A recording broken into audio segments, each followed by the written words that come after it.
Ladies and gentlemen, boys and girls, children of all ages.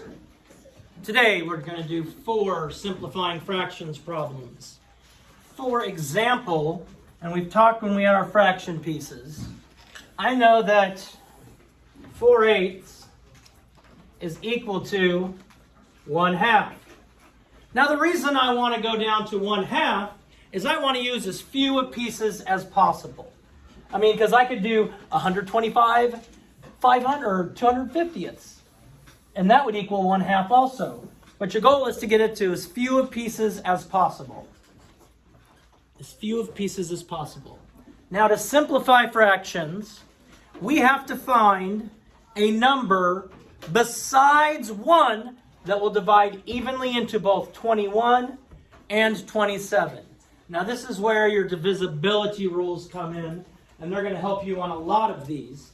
But we need to think of a number that 21 and 27 can be divided by evenly, but not 1. If 1 is the only one, then we're already in simplified term. Brooke? 3. Now, because Brooke remembers her divisibility rules, 2 plus 1 is 3, and that's divisible by 3. 2 plus 7 is 9, and that's divisible by 3, which tells her that I can divide both of these by 3. And Brooke, 21 divided by 3 is? 8 nines. 21 divided by 3 is? Oh, sorry.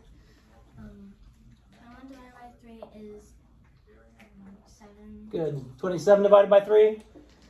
That is 9. Okay, we don't know if we're done yet, but we got to look at 7/9. And we have to ask ourselves, self, is there any number other than 1 that will divide evenly into 7 and 9? Jeremy, can you think of any? No? Okay, I think you're right.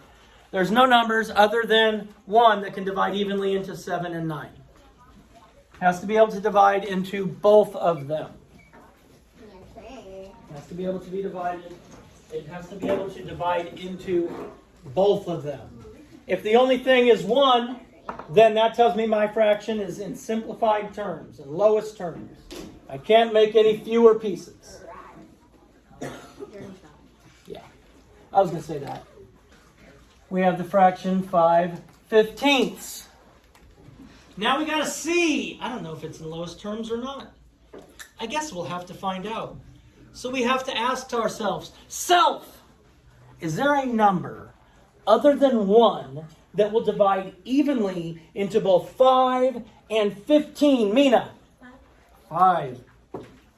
Mina, knowing her divisibility rules, knows that if a number has a 5 in the ones place, it's divisible by 5. These have a 5 in the ones place, it's divisible by 5. So I can divide these both by 5. 5 divided by 5 is what, Mina?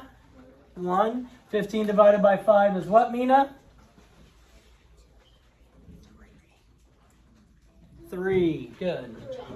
Good job, Nina. If you have a unit fraction, which is, if you recall from before Christmas, if you have a unit fraction, that's already in simplest terms. I can't make 1 out of 3 any smaller. Can't make 1 out of 3 any smaller. So if it's a unit fraction, that's what it is. That's what it be. 18/20. 18/20. We have to ask ourselves, self, is there a number other than 1 that will divide evenly into 18 and 20? Chase? Can evenly divide into 18 and 20? Yes, other than 1. 2. 2. Now Chase knows that because 2 divides evenly into every number that is even. 18 is even and 20 is even. So I can divide both of these by 2. And Chase, 18 divided by 2 is? Shh.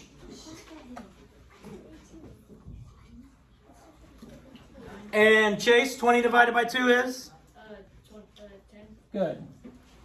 Now, I know the fraction is in simplest form. If the numerator is just 1 less than the denominator, I don't even have to check it anymore.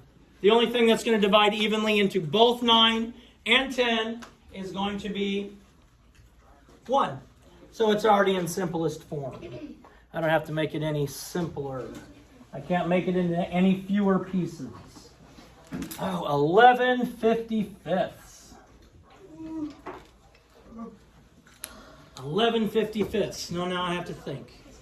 I got to ask myself, is there a number other than 1 that will divide evenly into both 11 and 55?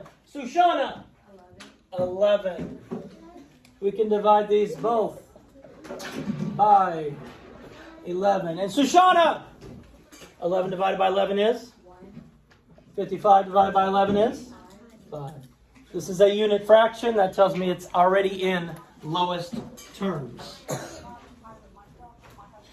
So now you've seen 3 in the first class, 3 in the second class, and 4 in this class, which equals 10.